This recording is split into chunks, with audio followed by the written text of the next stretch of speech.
Oi, gente, tudo bem? Eu sou a Laís e eu vou estar aqui com vocês fazendo uma revisão de cálculo 2, mas principalmente eu vou focar mais em estratégias de como vocês podem resolver os exercícios de uma forma mais rápida, é, e algumas dicas também na hora da prova, do que vocês têm que prestar atenção. Enfim, os slides têm toda a matéria explicadinha, mas no final também tem meu e-mail, caso vocês tenham alguma dúvida em algum exercício das listas, enfim, vamos lá. Vamos começar com a diferenciação implícita, que é quando você tem, por exemplo, uma equação z que está em função de x e de y, ok? Como é que a gente calcula? Uma forma rápida da gente calcular isso é você calcular o oposto da parcial de x dividido pela parcial de z. Nós temos aqui, ó, calcule a derivada de z com respeito a x da seguinte função. Temos essa função, aí o que a gente calcula? A gente vai fazer a derivada, vai fazer a parcial de x, que é a regrinha do tombo, e certo? Aqui, no caso desse exercício aqui, é tudo regrinha de tombo. E divide uma pela outra, ok? Agora nós temos a regra da cadeia.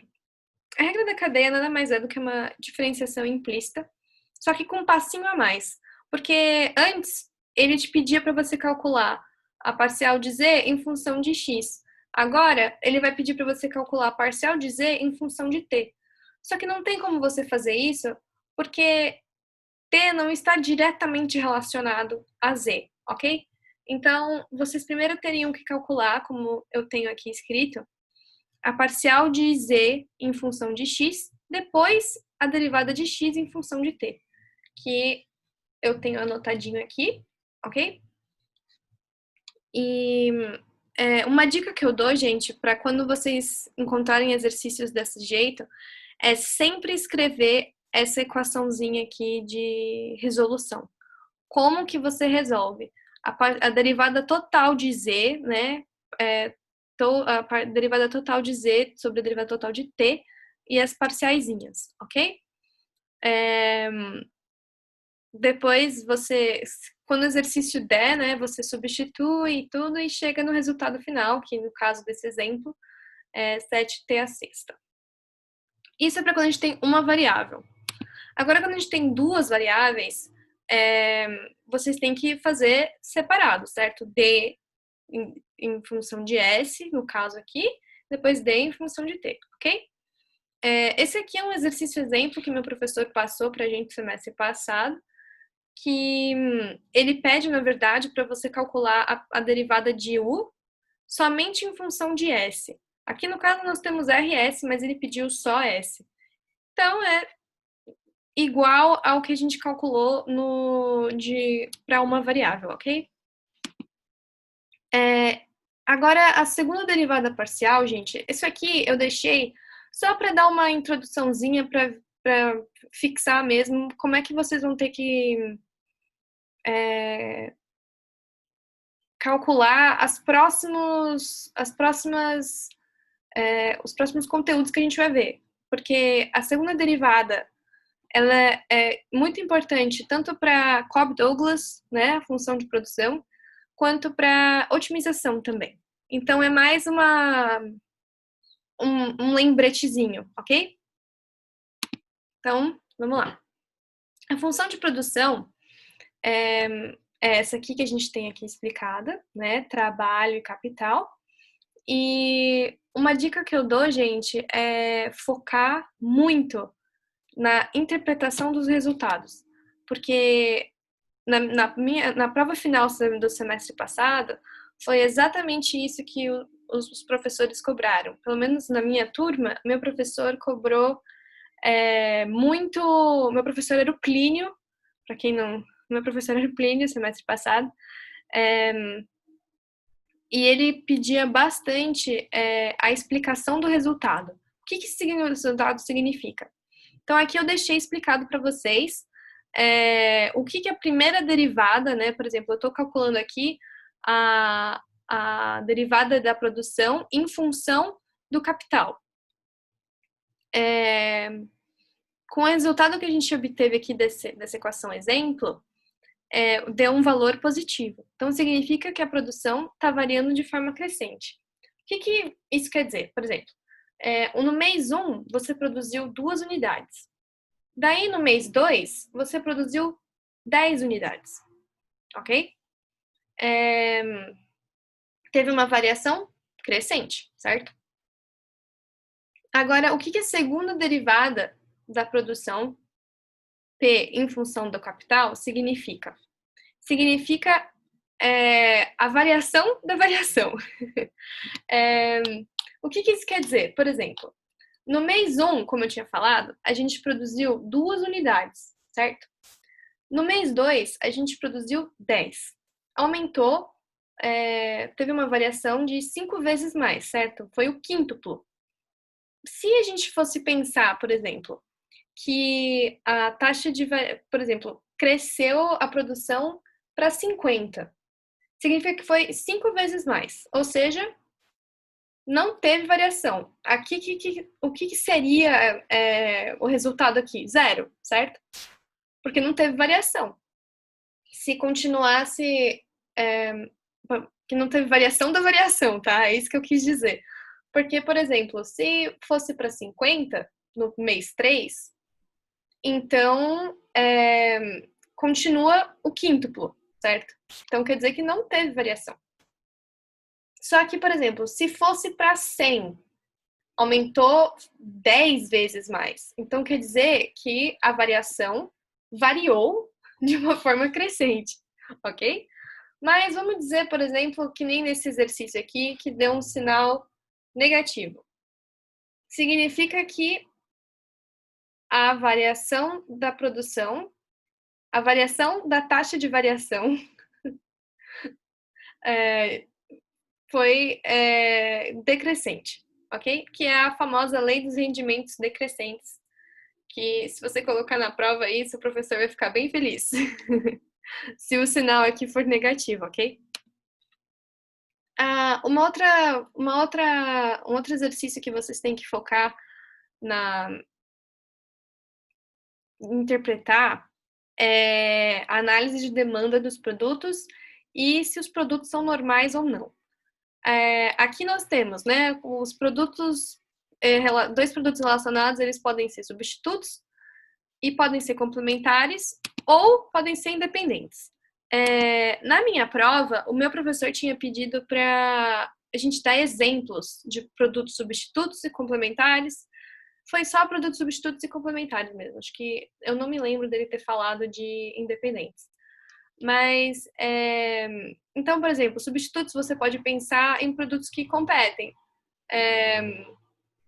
Por exemplo,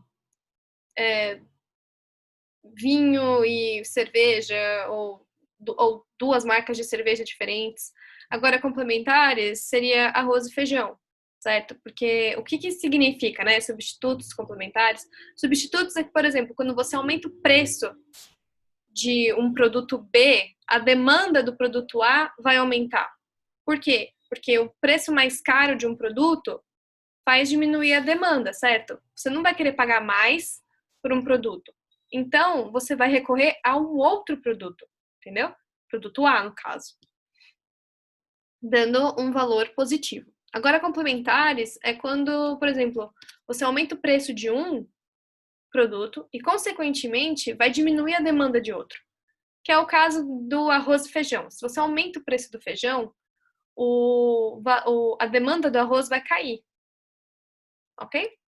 E aqui, você tem que primeiro também, gente, uma coisa muito importante é você calcular se os produtos são normais ou não. Se os produtos são... o que isso quer dizer, né? Que, por exemplo, aqui, quando a gente está calculando se eles são substitutos, complementares ou independentes, é sempre a derivada, né, sempre a parcial da demanda de A em função do preço de B, ou ao contrário, né, demanda de B e preço de A. Mas nos normais, gente, vocês têm que fazer a parcial da demanda de A em função do preço de A, entendeu? E sempre tem que dar um valor negativo. Então, que isso quer dizer, né? Que, por exemplo, quando você aumenta o preço de um produto, a demanda dele cai, entendeu? É isso que que é o normal, ok? E é isso aqui que vocês estão calculando. Aqui eu tenho um exercício exemplo para vocês, tudo explicadinho, o que cada valor significa, para vocês depois darem uma melhor estudada. Agora vamos para o diferencial total. Esse exercício também é um exercício que eu coloquei, esse exercício que eu coloquei aqui, né, de margem de máxima, porcentagem de margem de erro, porcentagem de erro, todas essas partes, esses enunciados dessa forma, que é de se referenciar a diferencial total. Basicamente, gente, na minha prova caiu um exercício parecido desse de cubo, de retângulo, que a gente tinha que calcular a margem de erro, ok? Aqui eu tenho a equaçãozinha para vocês de como que calcula a diferencial total, que é você fazer a parcial de z em função de x vezes a variação em x. Normalmente no enunciado ele vai te dar, tipo, sabendo que o valor de x varia, vai estar sempre alguma coisa relacionada com variação no enunciado para vocês se direcionarem e falar, ah, tá, esse exercício aqui é um exercício diferencial total, ok? E aqui eu tenho um exemplo de exercício para vocês, que eu calculei. E de novo, gente, nesse exercício aqui, em exercícios de diferencial total, normalmente eles não vão te dar equação. Você vai ter que se virar. No caso aqui, ele quer saber a margem de erro, né, da caixa retangular. Então, para isso, você tem que saber o volume dela, né? Então, a equação principal é a equação do volume. Daí você vai calcular a parcial de A vezes a variação de A, que no caso é tudo 1%, e vai calculando, ok? Agora o método Newton-Raphson. Essa é a forma como a calculadora pensa. Aqui eu tenho passo a passo para vocês de como que vocês podem resolver os exercícios, e aqui eu tenho um exercício exemplo. De novo, gente, eu coloquei uma equação simples, mas para facilitar a explicação, ok? Aqui eu tenho x ao cubo igual a 20. O primeiro passo diz pra gente igualar a equação a zero. Ok, fiz isso. O segundo passo fala pra gente calcular a primeira derivada da função x. 3x ao quadrado no caso, certo? E agora a gente tem que chutar um valor para x. Por que eu escolhi 3? 3 ao cubo, né, que é da equação principal aqui, dá 27. Tá longe de 20, mas é um valor fácil e um valor um tanto quanto próximo, que se você for pensar em 4 ao cubo, daria 64, se eu não me engano. 4 ao cubo daria 64. Então, já tá longe, entendeu? Então, é só um valor inicial para vocês terem ir se guiando, tá? Daí, de acordo com o que a gente tem que fazer agora, é calcular 3 menos 3 ao cubo vezes 3 vezes a equação, desculpa, né, que seria 3 ao cubo menos 20, no caso, que é o que a gente tem aqui, 3 ao cubo menos 20, e depois 3 vezes 3 ao quadrado, que dá 27. Aí a gente vai chegar no valor x1, que vai dar esse valor aqui. Esse valor aqui vai ser o nosso novo x0. Daí a gente vai repetir isso aqui que a gente fez, só que agora para esse novo valor, que é o que nós temos aqui, e a gente vai fazendo isso até chegar numa resposta aceitável. Agora, o que seria uma resposta aceitável? Quando a gente vai na calculadora e calcula a raiz cúbica de 20, a gente chega nesse valor aqui, 2,7144. O valor que a gente chegou aqui foi 2,7146. Entendeu? Foi uma diferença pequena e ainda foi na quarta casa decimal. Então a gente pode falar que o x2 é uma resposta aceitável, ok? Agora vamos para otimização, que a gente vai usar as segundas derivadas parciais, certo? E aqui eu deixei para vocês o passo a passo de como que resolve qualquer exercício de otimização. Se você encontrar, é isso aqui que vocês têm que fazer e isso aqui que vocês precisam avaliar, ok? Aqui eu tenho um exercício exemplo para vocês. Então vamos lá. Ó. Primeiro eu calculei a primeira derivada de f em função de y e depois em função de x e achei os possíveis pontos, que é esses 4 pontinhos aqui que a gente tem. Depois eu calculei a segunda derivada parcial em função de y em função de y e de x em função de x, e depois eu calculei a segunda derivada de x em função de y e a segunda derivada de y em função de x. Daí, com essas equações aqui, eu calculei o determinante.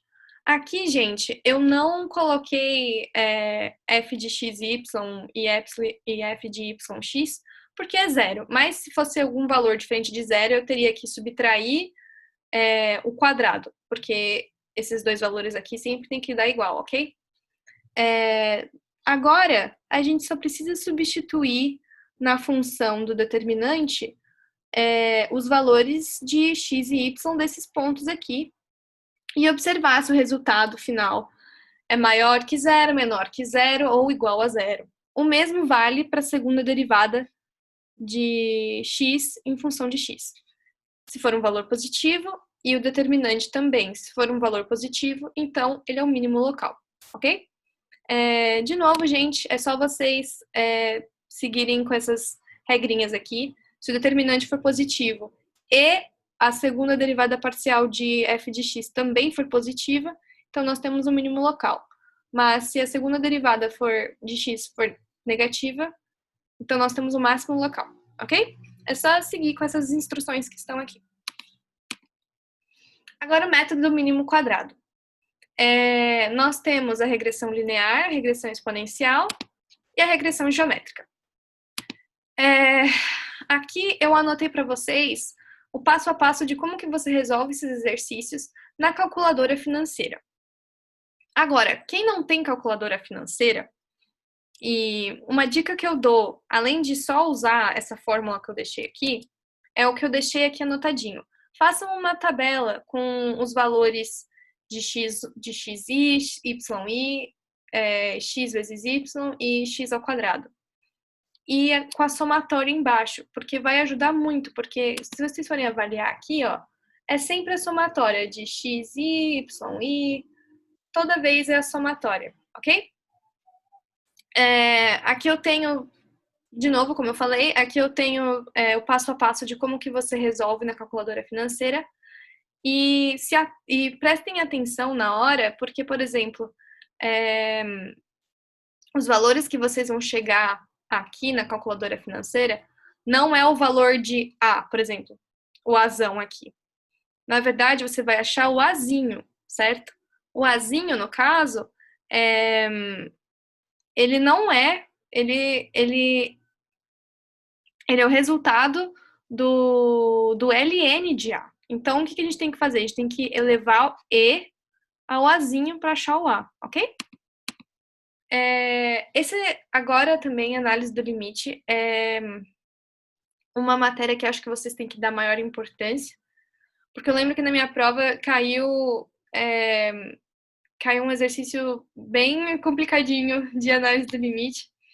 E aqui eu tenho o passo a passo de como que vocês podem resolver os exercícios. E aqui eu tenho um exemplo de exercício para vocês. Tá bom? Vamos lá.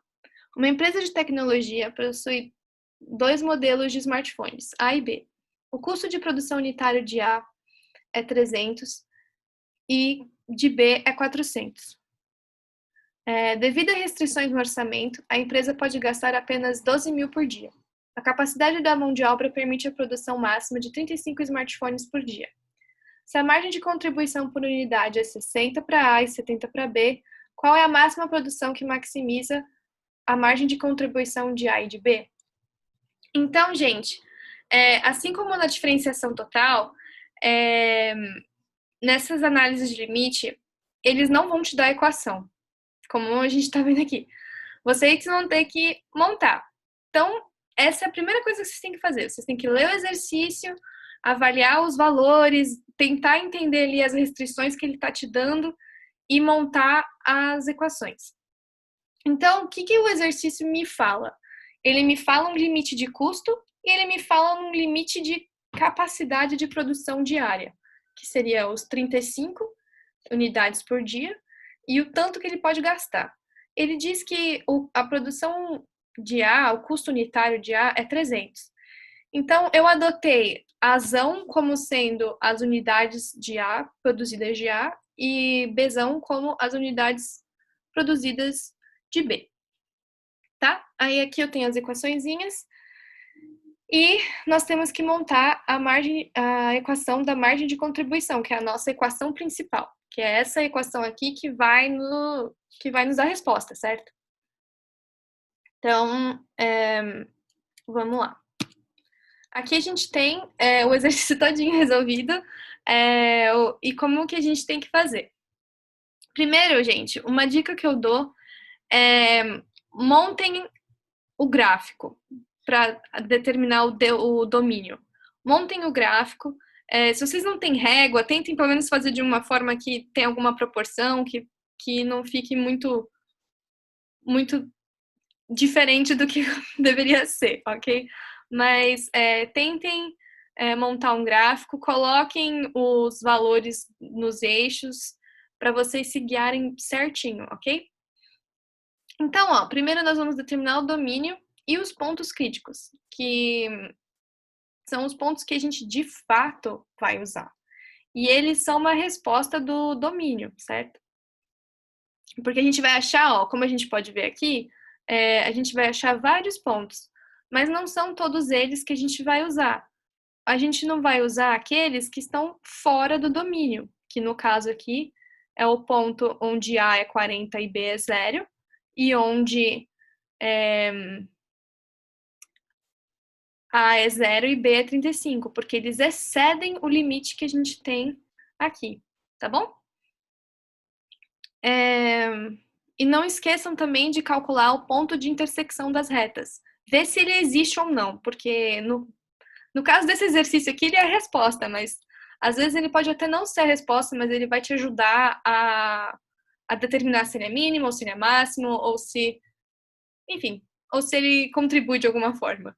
Tendo esses pontos já determinados, a gente só vai aplicar eles na equação da margem de contribuição e a gente vai ver que a quantidade ideal para garantir uma máxima margem de contribuição é 20 unidades de A e 15 unidades de B, que vai nos proporcionar 2.250, ok? Agora, Lagrange. Lagrange nada mais é do que uma otimização sujeita a uma constrição. Aqui nós temos um exemplo de um exercício que vocês, basicamente, gente, é tudo regrinha. É sempre se guiando em regrinhas. Então, vamos lá. Primeiro, o que a gente faz? A gente monta a equação de Lagrange, que é essa aqui que está aqui. Nós temos aqui a equação principal e a gente tem a equação de constrição. A equação de constrição a gente iguala a 0 e a gente aplica esse gama aqui, ok? Daí, o que a gente vai calcular? A gente vai calcular a parcial de L1 em função de x, em função de y e em função de gama.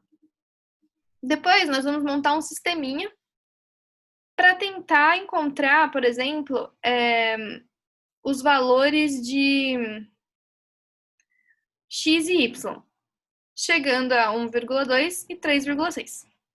Ok? Agora, o teorema de Euler. O teorema de Euler, gente, eu acho o principal para vocês é focar na função Cobb-Douglas. Como eu tinha falado anteriormente, você vai calcular aqui a remuneração. Nós temos aqui, por exemplo,